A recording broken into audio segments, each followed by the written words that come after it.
Good evening, friends. On behalf of the local spiritual assembly of the Baha'is of the Gold Coast City, we extend a very warm welcome to each and every one of you present here this evening for tonight's presentation on the greatest holy leaf. I also extend the assembly's deepest gratitude to our eminent presenter, Dr. Janet Khan, for accepting our invitation to be with us this evening and share this presentation with our community. Dr. Khan, as a community, we remember with great fondness the time nearly 4 years ago when we had you in our community, along with your beloved late husband and our dearly loved and cherished former member of the Universal House of Justice, Dr. Peter Khan. And tonight, once again, it's our privilege and honor to have you with us again this evening. Ladies and gentlemen, tonight's talk is about the greatest holy leaf. The greatest holy leaf, Bahiyyih Khanum, was the second child and first daughter of Baha'u'lláh and his wife, Bahiyyih Khanum. Beloved by the Baha'is, she was regarded as one of the greatest women to have ever lived, and in the Guardian's words, his competent deputy, his representative and vice-regent, with none to equal her. The talk will examine her extraordinary life and legacy and her significant contribution to both the administrative structures of the Baha'i Faith and its emergence as a worldwide community. Reflection on her outstanding qualities and the legacy of her life presents an inspiring model to all thoughtful women and men who seek a model and see creative ways to deal with social change and the pressures of contemporary life. Without further ado, ladies and gentlemen, allow me to introduce our speaker this evening, Dr. Janet Khan. Dr. Janet Khan always requests that we keep her introductions short, which is somewhat difficult for someone who is so accomplished. Dr. Khan holds a PhD in education counseling from the University of Michigan and a BA in psychology from Sydney University. From 1976 to 1983, she was involved in the program in counseling psychology at the University of Queensland. Prior to this appointment, she worked for 6 years as a counselor and program specialist at the University of Michigan's Center for Continuing Education of Women. During her time in Australia, she served for 6 years as member of the National Spiritual Assembly of Australia and as its chair from 1982 to 1983. From 1983 until 2010, Dr. Khan served in the research department at the Baha'i World Centre. Her research interests include gender issues, the role of women in religion, and aspects of social change and the evolution of the Baha'i system of governance.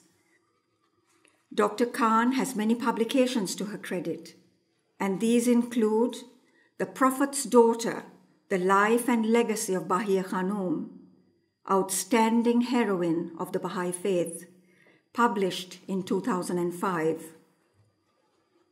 Heritage of Light, The Spiritual Destiny of America, published in 2009.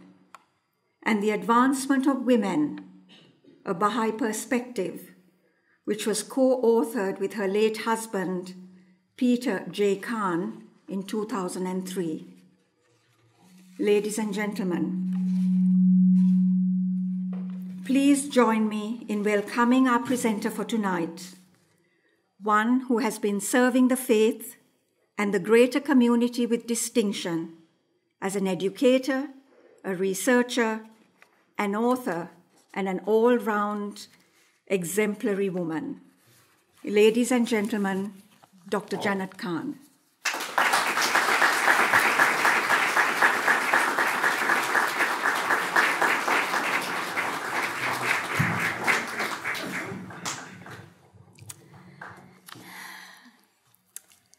Good evening, dear friends.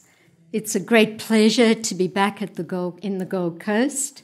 I guess it's quite a while since I was here last, and the occasion to which our chair referred, the evening when Peter was here about just a little under 4 years, a bit over 4 years ago now, was really a very special occasion. It was really the last public talk that he gave before he passed away, and he was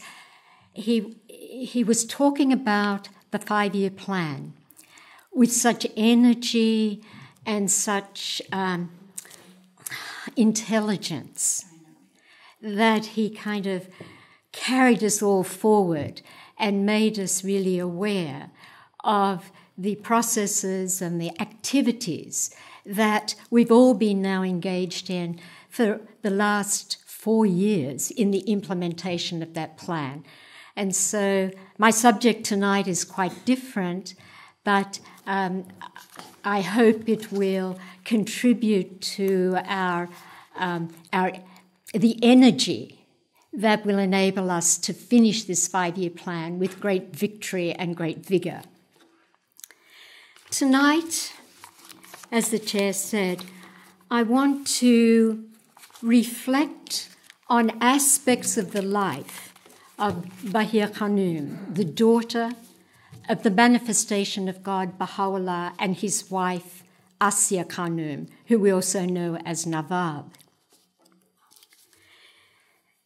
She was born in 1846 in Persia and died in July 1932 in Haifa at the age of 86. So she lived a long life, a life which spanned the heroic early days of the faith, where there were martyrs and great persecutions of the faith, through to the time of the establishment, the beginning of the systematic worldwide establishment of the administrative order of the faith, the formative age of the faith.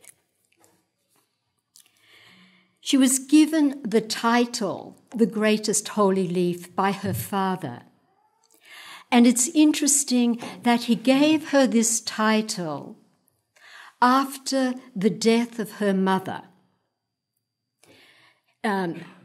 Nawab Bahiyyih Khanum also had the title, the most exalted leaf. And with her passing in 1886, Baha'u'llah bestowed this same title on his beloved daughter, Bahiyyih Khanum. In thinking about Bahiyyih Khanum this evening, I'll refer somewhat to the events in her life, but I also want to raise the question about the significance of her life. Why we should give attention to studying the life of this woman who died, after all, over 80 years ago, 83 years ago. Why do we study the life of this woman? She's really an interesting person. If you put aside the religious connotations and put her into the period of history when she was living and the social and cultural context in which she grew up, she's a fascinating woman. She is really a fascinating woman. And I want to encourage you to think about how interesting a person she was. She lived in the Middle East under conditions in which women had few opportunities. Yet she overcame the suffocating effects of the environment in which she grew up. It was a background full of limitations.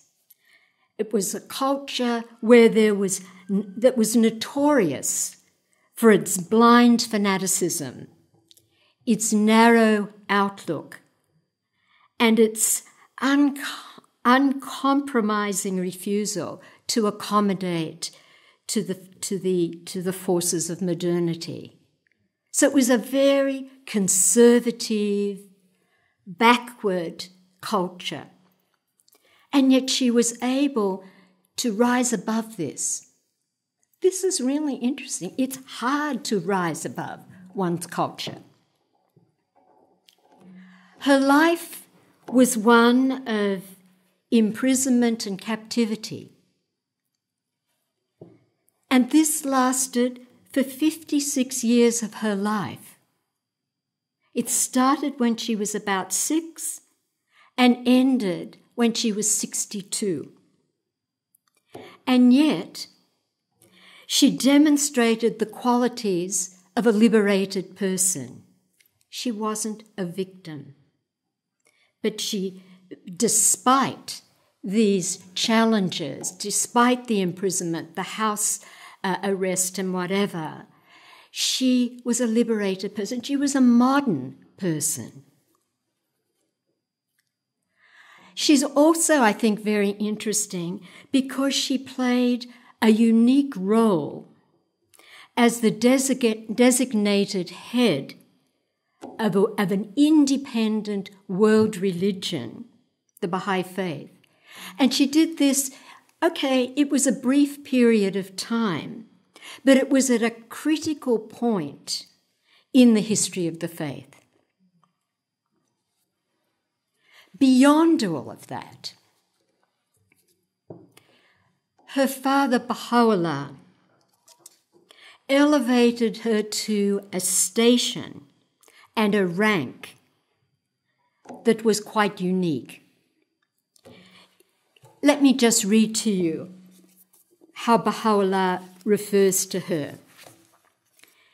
This is a tablet in which he addresses his daughter, and he says, "We have elevated thee to the rank of one of the most distinguished among thy sex, and granted thee in my court a station such as none other woman hath surpassed."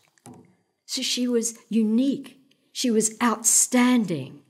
She was the outstanding woman of the Baha'i dispensation, attested to by none other than Baha'u'llah. Now, to really appreciate what she did and her contribution, it's useful to think about what the world was like in the middle of the 19th century in Iran, in the Middle East. At that time, women tended to be largely invisible. They had no real role in society, and they were locked up inside of their homes and had very few opportunities to have any interactions with men unless the men were members of their family.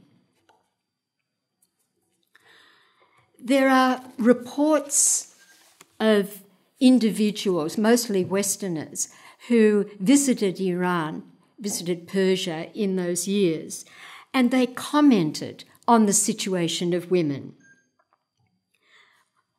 They commented on such things as the monotony of women's lives, the lack of intellectual stimulus, and the constraints on their movements, both physical in terms, I think, of being wrapped up in the veil, and also psychological in terms of the lack of opportunities for education and access to social and cultural development.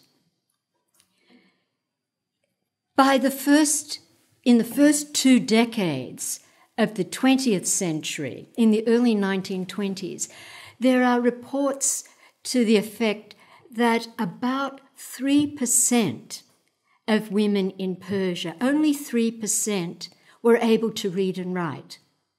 Now, it's clear that women of the upper classes had more educational opportunities. They learned to read, they learned to write, they studied the Quran, they studied poetry and calligraphy, and had certain kinds of opportunities. But the general mass of the population of women were uneducated.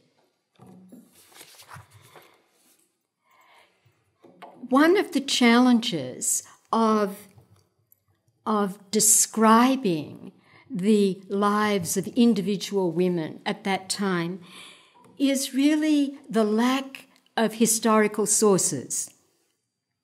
Because women tended to be regarded as, I don't know how to say it, but they weren't regarded as having a real role in society, especially a role outside of the home. What kind of contribution could they make?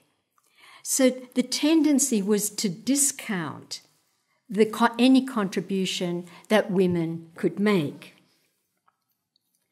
The other thing was that even when women did do wonderful things, and certainly they did, their exploits tended not to be recorded. And this, in large part, because the historians who were recording what was happening were men. And the culture made it inappropriate for men to inquire into the activities and the lives of women, even to inquire about the name of somebody's wife would have been very discourteous and something that wasn't at all appropriate to do. So the challenge was to obtain information about the activities of women during that period of time. Now, that was the situation in very broad terms that existed in the culture. Now, contrary to that, we find Baha'u'llah, we find Abdu'l-Bahá, we find Shoghi Effendi writing about the greatest holy leaf. Shoghi Effendi mentions that Baha'u'llah withdrew the veil of concealment from his daughter. And that's such an interesting term to me, taking like she was hidden behind the veil. And Shoghi Effendi says that Baha'u'llah removed this veil, took the veil of concealment from her and talked about her, made her visible. Not only did he mention her in his tablets and address her in his tablets, but he gave her assignments, special assignments to undertake on his behalf, on behalf of the faith. So clearly he saw her capacity, he saw her ability, and he used that capacity for the benefit of promoting the interests of the faith. With Bahiyyih Khanum, it seems like with the passage of years, she became gradually, more and more of a public figure. And I'll explain that in a little while. But she emerges as a person in the eyes of the Baha'i community. She is given responsibilities that are more and more public and more weighty and important. Another way of gaining information about what Bahiyyih Khanum did is to reread the history of the faith. Take out God Passes By and reread the history. And alongside the history of the faith that Shoghi Effendi wrote, take the letters that Shoghi Effendi wrote to the Baha'i world at the time that Bahiyyih Khanum passed away in 1932. And the reason I suggest that these two things be read together is that in these letters, Shoghi Effendi alludes to the significance of the qualities that Bahiyyih Khanum manifested and the actions that she took at different phases in the history of the faith. So I found it so interesting to put these two together, because by doing that, you can reinsert, if you will, Bahiyyih Khanum into the unfoldment of the history of the faith. Okay, so let's now look at some of the aspects of her life.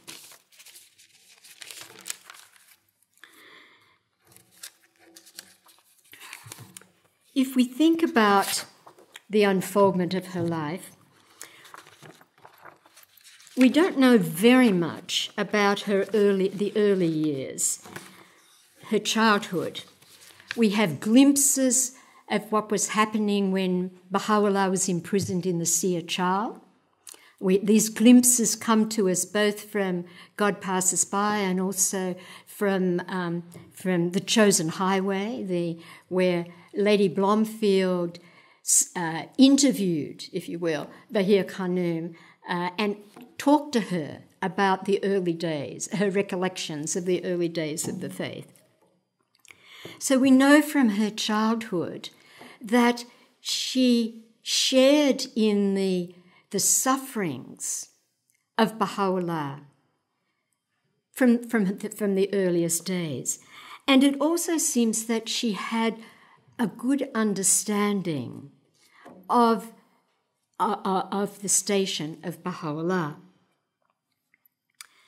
She shared the exiles of Baha'u'llah, his banishments and imprisonments. And as I mentioned before, she was 6 years old when this process of exile began. And leaving Persia at the age of 6, she was never to return. It was never possible for her to go. So at age 6, exiled first to Baghdad, then to Istanbul, and then to Adrianople, and then to the Holy Land, never the opportunity of returning. When she was in her young teenage years in Baghdad, Baha'u'llah, and it was at a time when there was disunity caused by Baha'u'llah's half-brother, and there was a lot of kind of tensions and all within the community.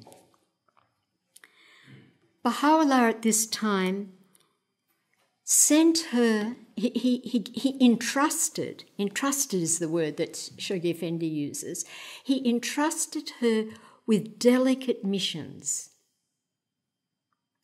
He called upon this young daughter to undertake certain functions, certain missions on his behalf to further the interests of the faith.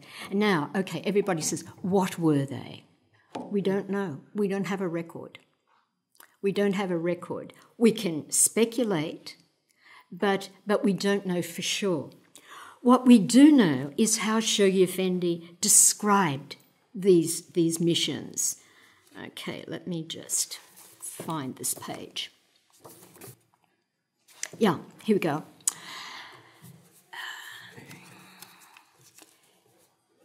Shoghi Effendi writes, and when at a later time this revered and precious member of the Holy Family, then in her teens, came to be entrusted by the guiding hand of her father with missions that no girl of her age could or would be willing to perform. So they're challenging. things that were difficult, that nobody would probably willingly take on. And yet Baha'u'lláh entrusted her. He gave her the responsibility to undertake these assignments. And then further, the Guardian says, the delicacy and extreme gravity of such functions, as she from time to time was called upon to fulfill. And then it goes on further and further and further. But they were delicate. They weren't all the time, but they were from time to time. They were delicate and challenging, and things that Baha'u'lláh really wanted done. The next phase in the exiles was really the main in Adrianople. And there again, there was the split between Mirza Yahya, between Baha'u'lláh and Mirza Yahya. And Shoghi Effendi describes how she acted in that situation. He doesn't describe what went on, who did what and who said what, but rather he describes how she acted. And, okay. He said, she stood as a soaring pillar. Everything else was sort of shaky and people were at each other's throats and who knows what. But there she was, standing like a soaring pillar, immovable and fixed. She didn't waver. She was firm. She understood.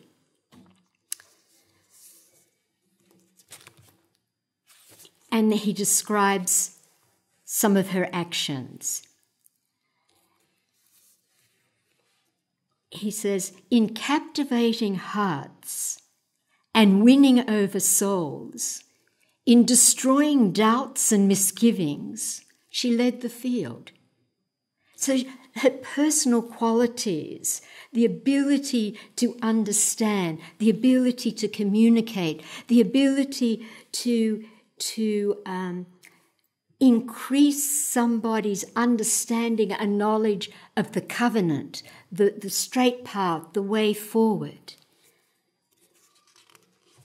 With the waters of her countless mercies, she brought thorny hearts to a blossoming of love from the all-glorious, and with the influence of her pure, loving kindness, transformed the implacable, the unyielding, into impassioned lovers of the celestial beauty's peerless cause.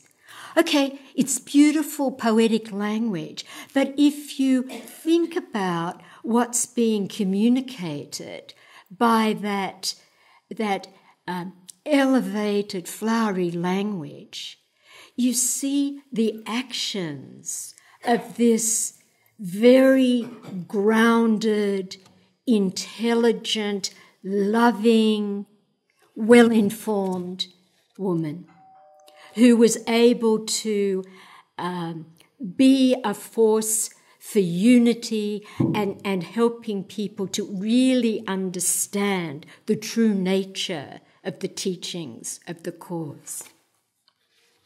So she's amazing. She's really an amazing person. Okay, after the passing of Baha'u'lláh, she was the major support for Abdu'l-Bahá. She was the head of his household, she supported him, she encouraged him. She was the one who accompanied him on his visits to many of the dignitaries. She would talk to the women, he would talk to the government officials. When it was time for Abdu'l-Bahá to embark on his travels to the West, she was the one to whom he gave the responsibility of taking care of business in his absence.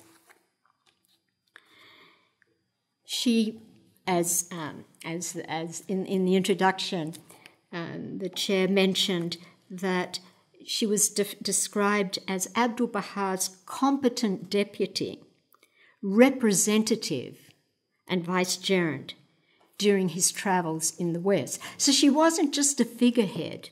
She was Abdu'l-Bahá's competent deputy, his representative, especially his representative in relation to things administrative. So it's really important to look at the words and to consider the significance of the words that are chosen to describe her actions and to describe her qualities. There are some fascinating insights into how she functioned in Abdu'l-Bahá's absence, and really in how Abdu'l-Bahá relied on her to take care of business in his absence. It seems like Abdu'l-Bahá he needed good information in his absence. And the person that he really could trust to get the facts was Bahiyyih Khanum. And so we find this letter that he wrote to her from New York. And he writes to his sister, "I arrived in New York in the best of health and have been at all times thinking of thee." No, he's missing his sister. He loved his sister. "And supplicating fervently at the threshold of the Blessed Beauty that he may guard thee in the stronghold of his protection." So this loving brother communicating with his sister. And he tells her the utmost fellowship and joy, and I hope that thou art sheltered under his bountiful care. Now, here comes the business. "Write to me at once about Ruha Khanum's and Shoghi Effendi's condition." So obviously they'd been unwell or there was some issue associated with, and he wanted the facts. He didn't want just a general kind of impression about, oh, yes, everything is fine. But he wanted to know their condition.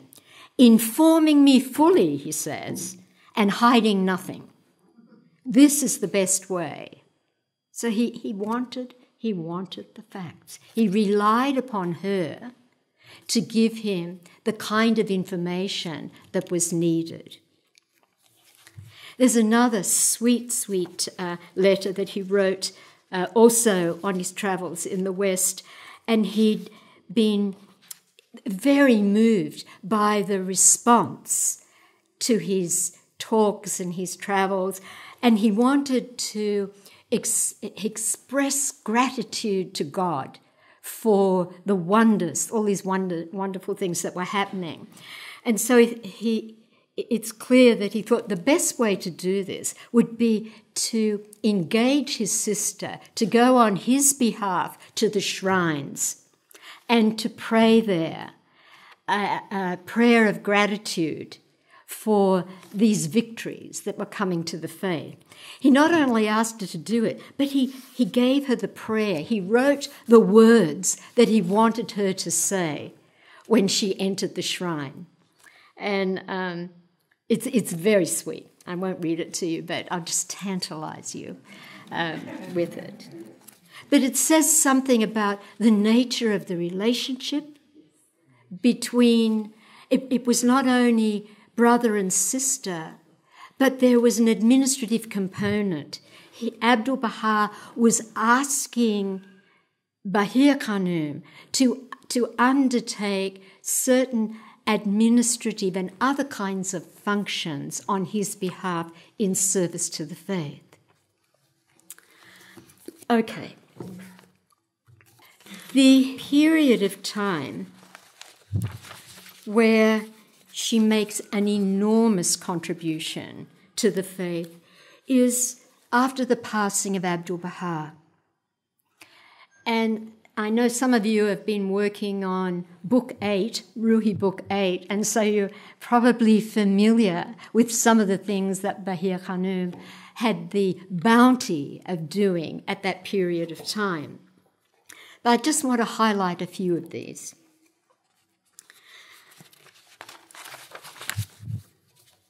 Okay, what she was called upon to do was to assume a position of great significance and importance. When Abdu'l-Bahá passed away, the person he'd appointed as his successor was a student in England. He was 24 years of age and in England. Bahiyyih Khanum, and he didn't know that he was the person who was appointed to be the successor. With the passing of Abdu'l-Bahá, it seems like Bahiyyih Khanum had custody of the will. Somehow, toward the end, she had the will, Abdu'l-Bahá's will. And the will was opened to see whether Abdu'l-Bahá had left any instructions concerning where he should be buried. There was no instruction, it was closed up, but it was Bahiyyih Khanum who kind of took hold of the situation. She was the one who announced the passing of Abdu'l-Bahá. She was the one who communicated with the Baha'i world, ensuring them that provisions had been made for the faith following the passing of Abdu'l-Bahá. And when Shoghi Effendi returned to the Holy Land and was able to read the will, it was Bahiyyih Khanum who announced the appointment of Shoghi Effendi. Shoghi Effendi felt, it seemed, that he needed some time to prepare himself for this responsibility that had been placed on his shoulders, and decided that in April of 1922, which was about 5 months after the passing of Abdu'l-Bahá, that he would remove himself and go and spend some time in Europe, namely largely in Switzerland, in order to prepare himself spiritually for this responsibility. But before leaving, he made provisions for the management and the organisation of the faith in his absence. And what did he do? He turned to his great aunt, Bahiyyih Khanum, along with some other members of the Holy Family, and entrusted the faith, the organisation of the faith, to the supervision of the members of the Holy Family under the headship, and he used that word, headship, of the Greatest Holy Leave. Bahiyyih Khanum was 76 years of age at that point. So this elderly woman who was grief-stricken at the passing of her beloved brother found herself holding in her hands this great responsibility. Now, I want to emphasize that she was not, it was not simply a ceremonial position that she was given, and nor was her authority only confined to administering the affairs of women, like in a convent, but it was a general kind of mandate. And so she was not a mere figurehead. It was a real job. It was a real job.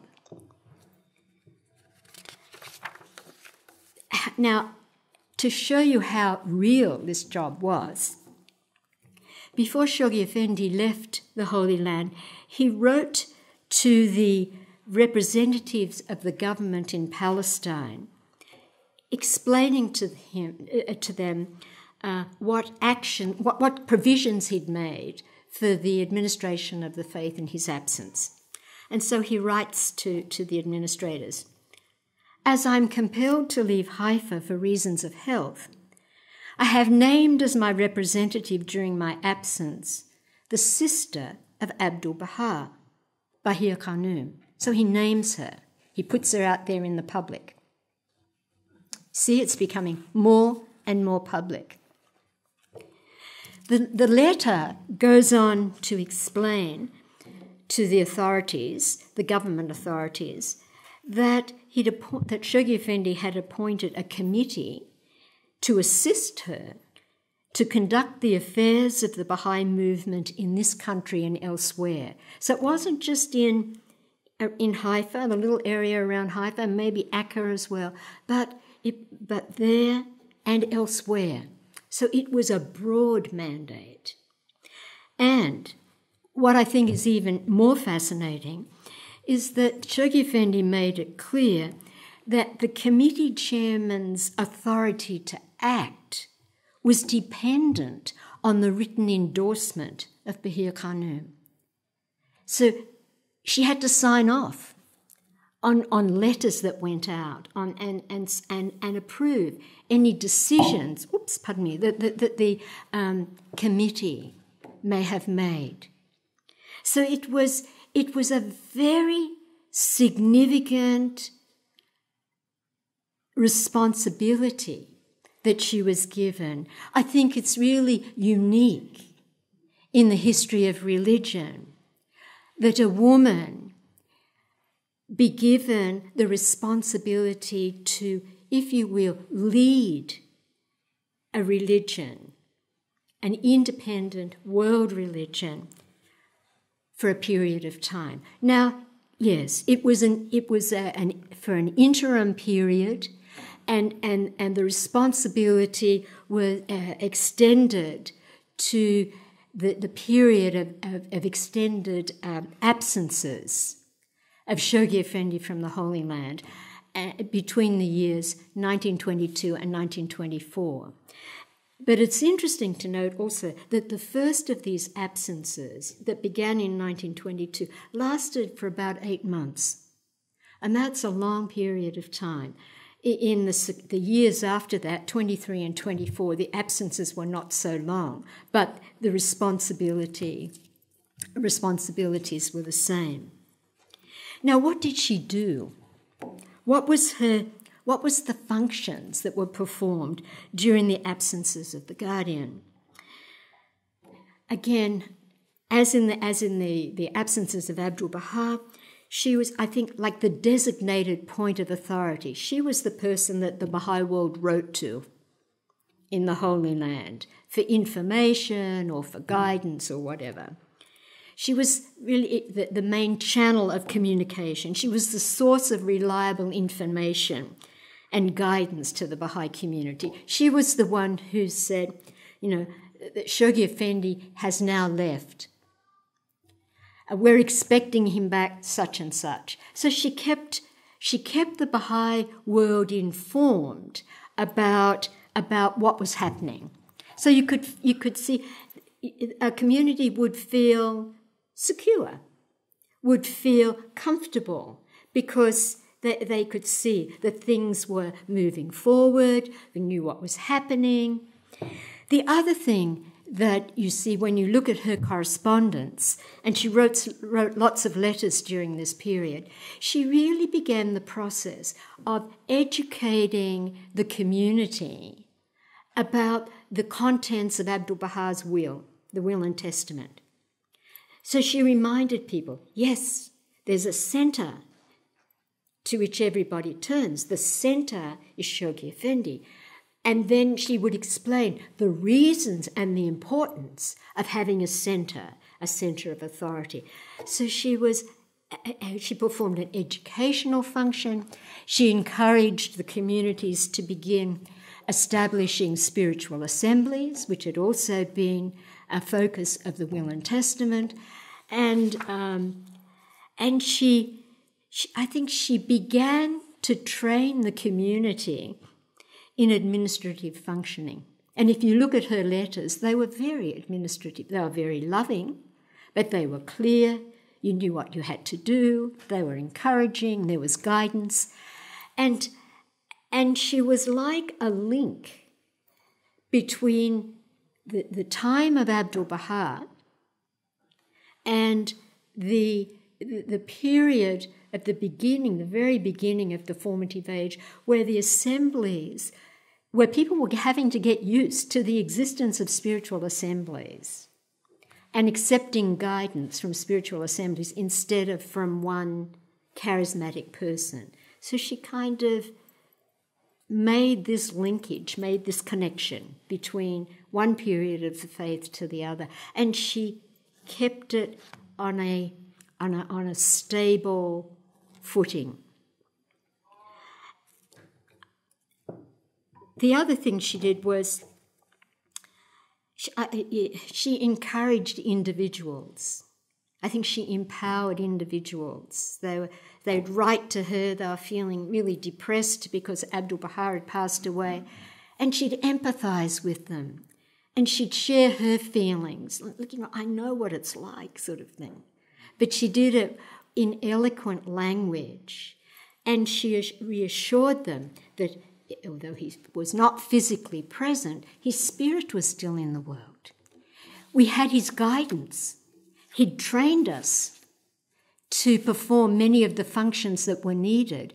So now, now we can move forward. So she helped, I think she also helped the community begin to adjust to the changes that were called for with the passing of Abdu'l-Bahá and the guidance that came with his will and testament. It was a new day, required new actions, new behaviour, a new way of doing things, while retaining the spirit that existed in the time of Baha'u'lláh and the time of Abdu'l-Bahá. So it was a really critical function that she performed. When Shoghi Effendi returned to the Holy Land in 1924, Bahiyyih Khanum was in the 79th year of her life.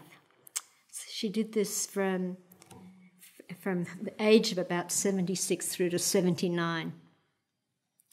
She didn't say, I'm too old, I don't have a master's degree in business administration or this or that or the other, but she just did it. She took in her hands with joy the opportunities that presented themselves.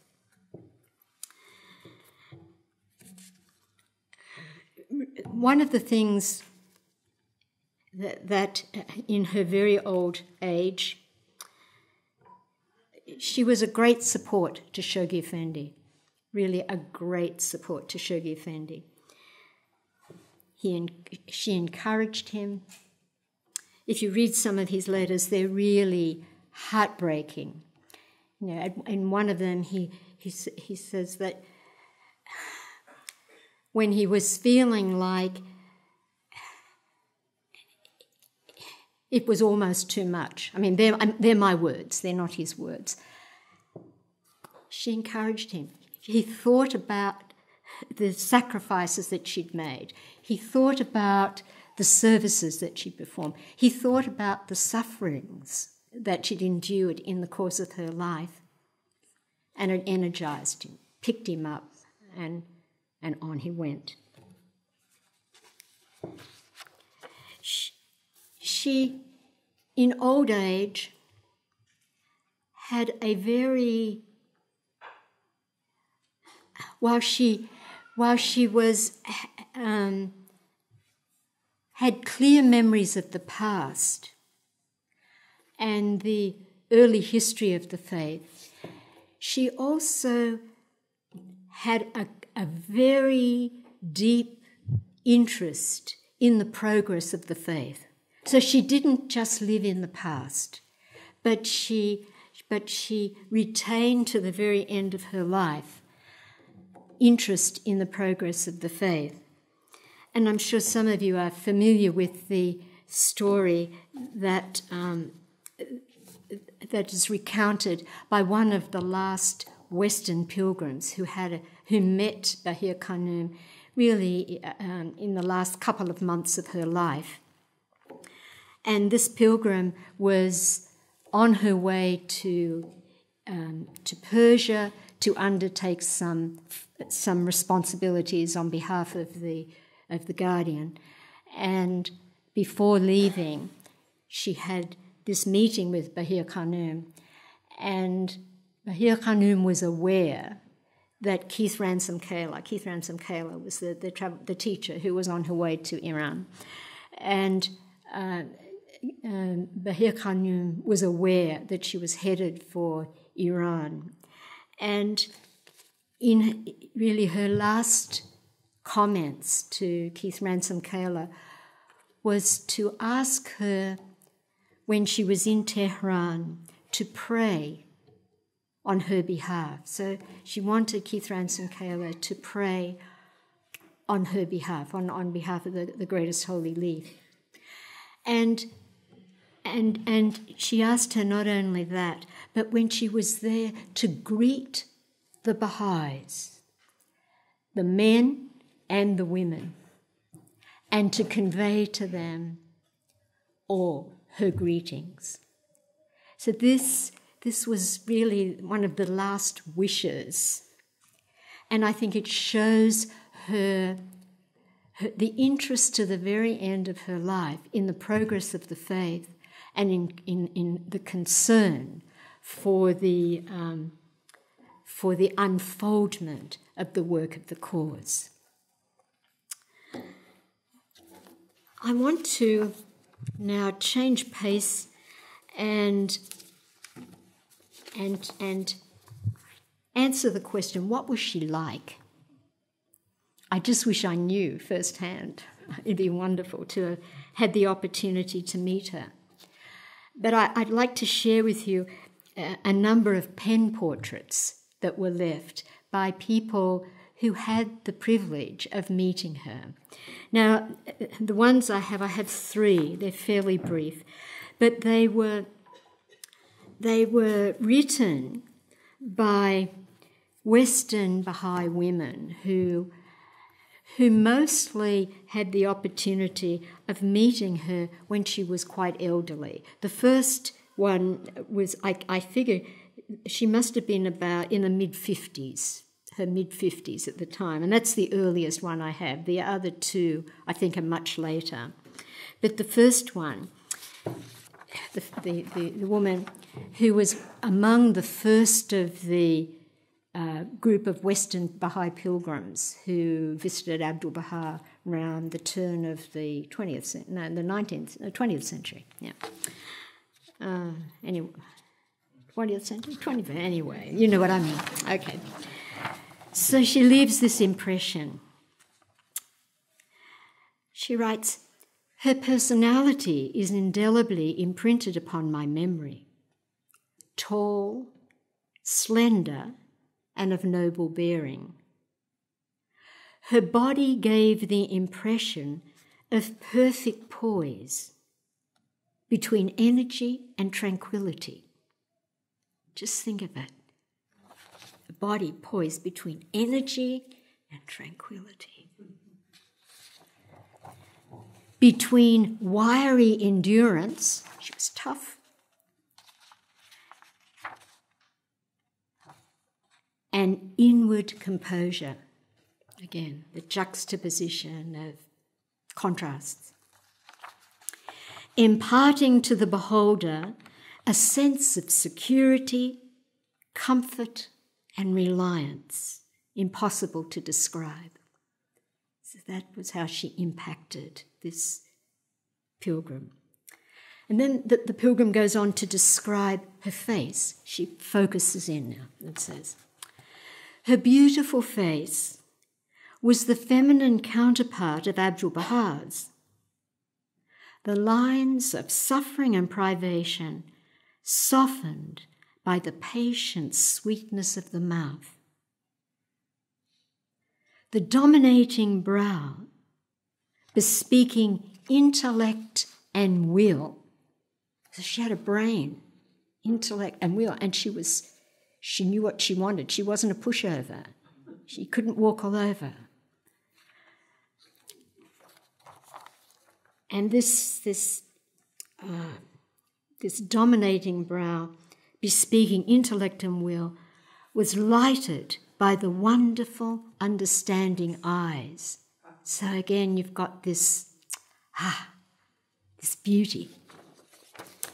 Watching, and then the pilgrim who's giving this report focuses in on the eyes. Much better than a photo. Watching their expressive changes. At one moment they darkened with sympathy or pain. The next moment sparkled with laughter and humour. So she was alive. She was a real person. She was complex. Interesting. And this only served to deepen the impression of her irresistible spiritual attraction. Okay, I've got two more. And these are toward really in the evening of her life, when she was quite aged. And I think it seems in reading this that what the pilgrim was doing was deriving deep lessons from observing the ways in which Bahiyyih Khanum interacted with others, and also about her general attitude toward life. And so this was the observation.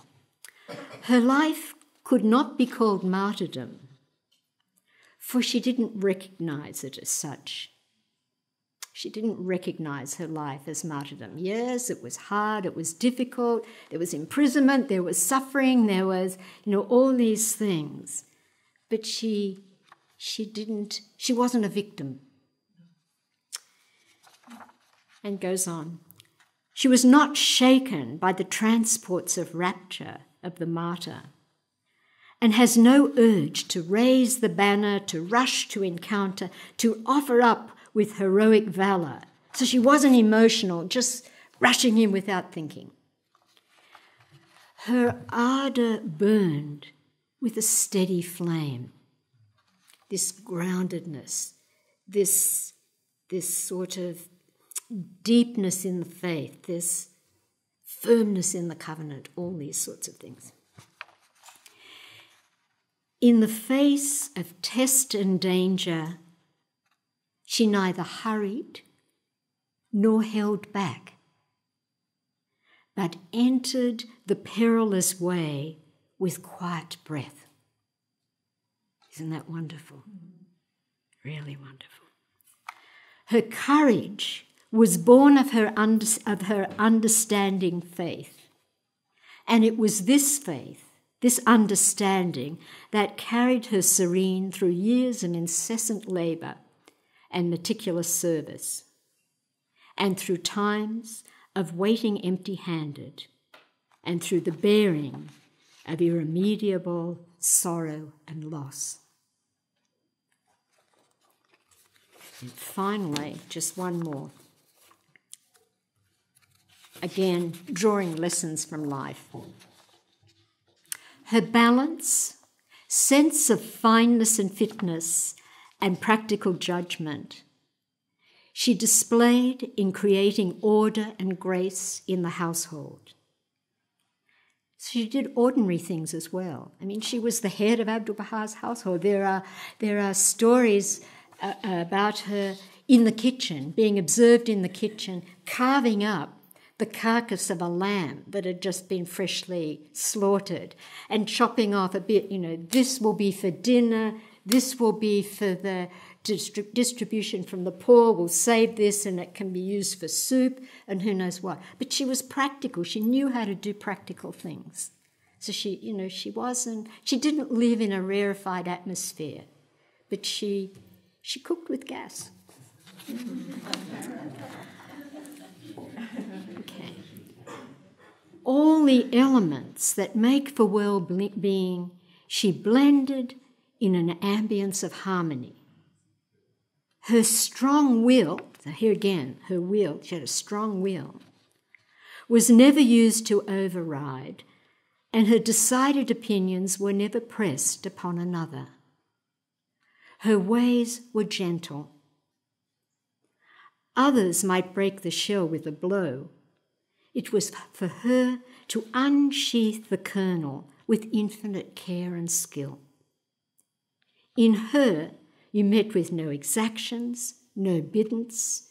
She beckoned, smiling, and would have no one come heavy-footed or bent to her will. So she nurtured, she encouraged, she accompanied, rather than harangued and got after and made people feel uncomfortable and guilty. She didn't do that. So quietly did she make her influence felt that you were scarcely conscious of its working. Okay. See what I mean? She is such an interesting person. She is really such an interesting person. Her contributions were outstanding. She was a participant in the early history of the faith. She was right there she observed martyrdoms. I mean, she was there. She saw it right from the beginning. She participated in each phase in a way that was appropriate to the needs of the time. And in the course of her lifetime, she emerged more and more into the realm of the public, doing things. I mean, not that you have to do things in public in order to be recognised, but I think it's a lesson in how the faith upholds and encourages and has developed the participation of women, not only in the West and in other countries, but especially in countries where women haven't had the opportunity and need more empowerment and encouragement. So we see this, we see the commitment of Baha'u'llah to this, we see the commitment of Abdu'l-Bahá, we see the confidence that the central figures of the faith have in the capacity of women to serve the cause.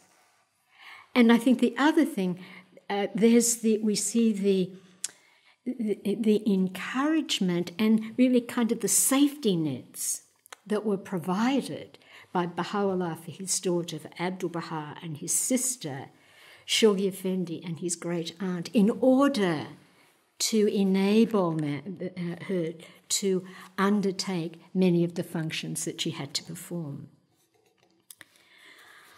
I'd like to just close with one other statement about who she was, who she is, at this time referring to the words of Shoghi Effendi, where he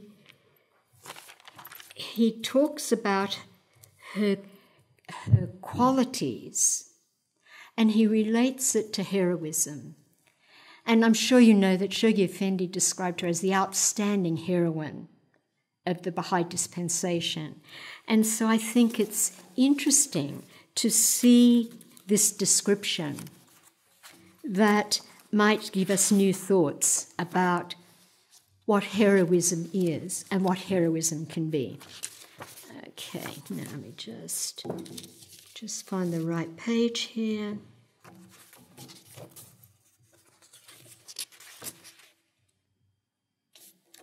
Yes. And this is, again, from one of these letters that Shoghi Effendi wrote at the time of the passing of Bahiyyih Khanum. He says, "It would take me too long to make even a brief allusion to those incidents of her life, each of which eloquently proclaims her as a daughter worthy to inherit that priceless heritage bequeathed to her by Baha'u'llah." And now he starts listing her qualities. "A purity of life that reflected itself in even the minutest details of her daily occupations and activities. A tenderness of heart that obliterated every distinction of creed, class, and colour. She wasn't prejudiced. A resignation and serenity that evoked to the mind the calm and heroic fortitude of the Bab. A natural fondness of flowers and children that was so characteristic of Baha'u'llah. Did you know that Baha'u'llah loved flowers and children? This was one of the characteristics of Baha'u'llah and also of Bahiyyih Khanum. An extreme sociability which made her accessible to all. She wasn't standoffish, but she was there. She was out there. She was with the friends.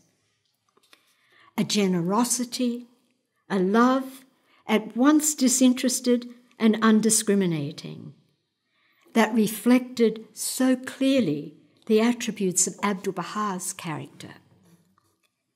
A sweetness of temper, a cheerfulness that no amount of sorrow could becloud, a quiet and unassuming disposition that served to enhance 1,000-fold the prestige of her exalted rank, a forgiving nature that instantly disarmed the most unyielding enemy. These rank among the outstanding attributes of a saintly life, which history will acknowledge as having been endowed with a celestial potency that few of the heroes of the past possessed. Each one of these attributes could be the subject of lots of reflection and discussion. You know, how do they apply? And what does it mean, this, that, and the other? What does that look like in our lives? How would we, if we were this, do this, this, and this? So there's much to ponder. Thank you. I think I'll stop there.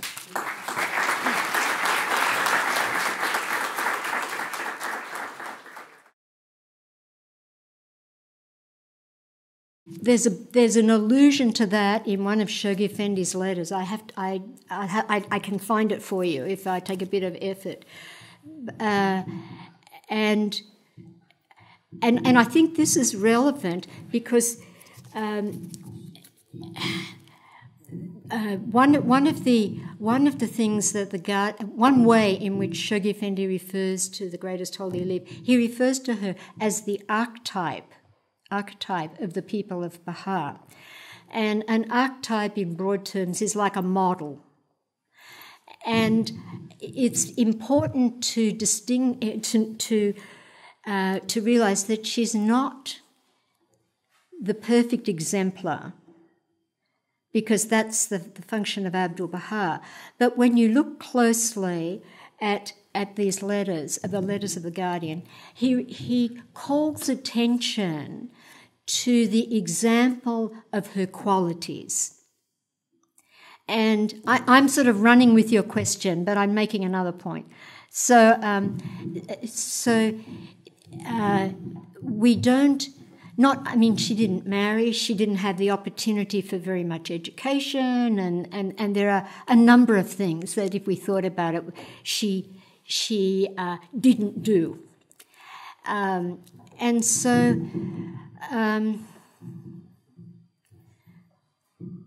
So I think I'm just making the point that there's a difference between Abdu'l-Bahá being the perfect exemplar and Bahiyyih Khanum being an archetype in terms of her qualities and character, being a model and example to the members of the Baha'i community, both women and men.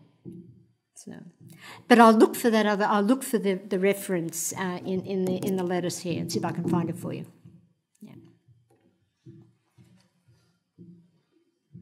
One of the things I tried to do in writing the book about her was to be careful to try and find a text for the things that I wrote about. So, clearly it's my understanding of the text, but I didn't want to create a myth about her, because I think that's not the way to go, to have sort of magical thinking about the greatest holy leaf, but to really confine the comments about her to things that are based on texts and things that were reliable.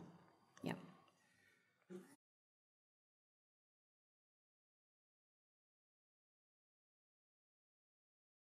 In 1982, at the time of the 50th anniversary of her passing, this compilation was prepared at the World Centre. It's called Bahiyyih Khanum, the Greatest Holy Leaf.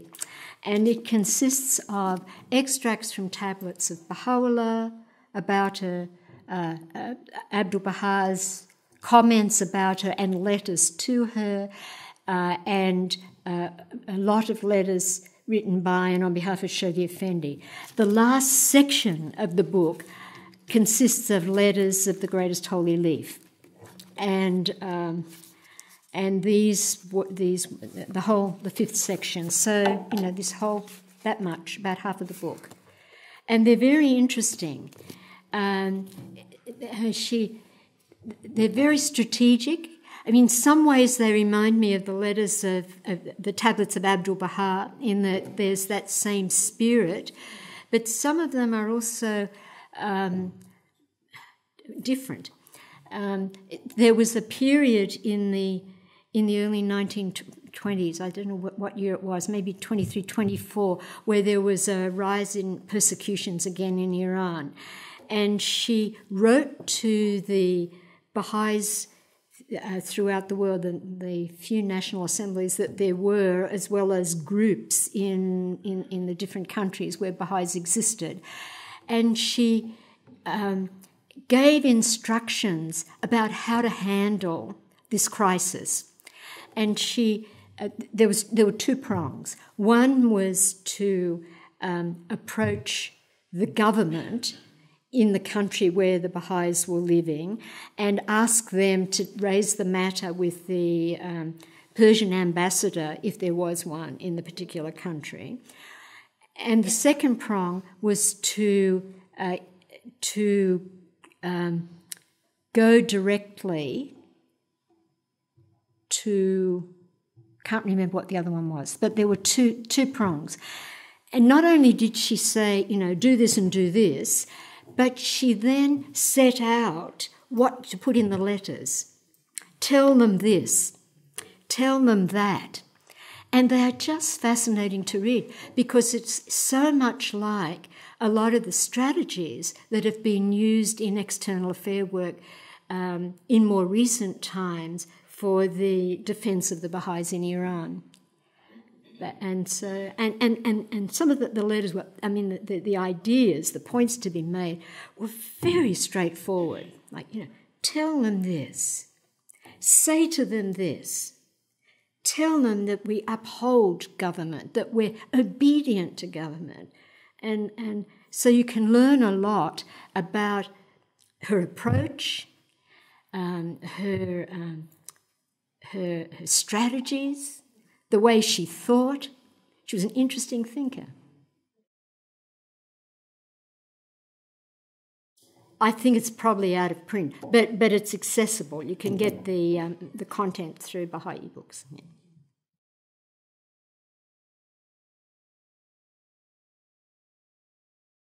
There are two things. There are things about her relevance to the world. And then there's a second question about how an understanding of Bahiyyih Khanum can help men to promote the advancement of women. And in relation to the first, I think to me, she's somebody who is able to adjust to change, to recognise that new situations require different responses, and to do this in a principled way. So I think that's one. I think that's something. I mean, the world is changing so quickly, and often the response to change is to dig your toes in and hope that it all goes away. But it doesn't, and one has to find a way of dealing with change and with modernity and with positive things and with negative things. So I think that's one thing. I think the other thing about her is that she was willing to take on administrative responsibilities. And if you look at the world around, everybody's running from politics, everybody's running from having to accept any responsibility, any commitment, either that or they're on an ego trip. And so I think there are things that can be learned by looking at her life to see. I mean, she was a person of high rank. Baha'u'llah gave her this special rank, and yet she acted in a way that didn't lead to separation and disunity. And so she shows how rank can be a positive force within societies, and there is rank within societies. She was resilient. She picked herself up, she dusted herself off, and she got on with it. And that, I think, is and she was able to find meaning in very difficult life situations. And I think, you know, many of us in this day and age are confronted by very challenging life situations, and there are things to be learned, I think, from how she responded. Even just if it's just inspiration to kind of, okay, well, I can do this sort of thing. In relation to the second part of it, what men can do, Abdu'l-Bahá answers that question. His answer is that if men own the equality of women, the problem would be solved. So if men can really accept that men and women are equal, and to provide encouragement and support, then and to raise children so that neither son nor daughter feels absolutely entitled. I mean, there are things that can be done, but I think everything needs to be done in a way that's constructive. Because if things are not done in a constructive way, it creates a lot of disunity.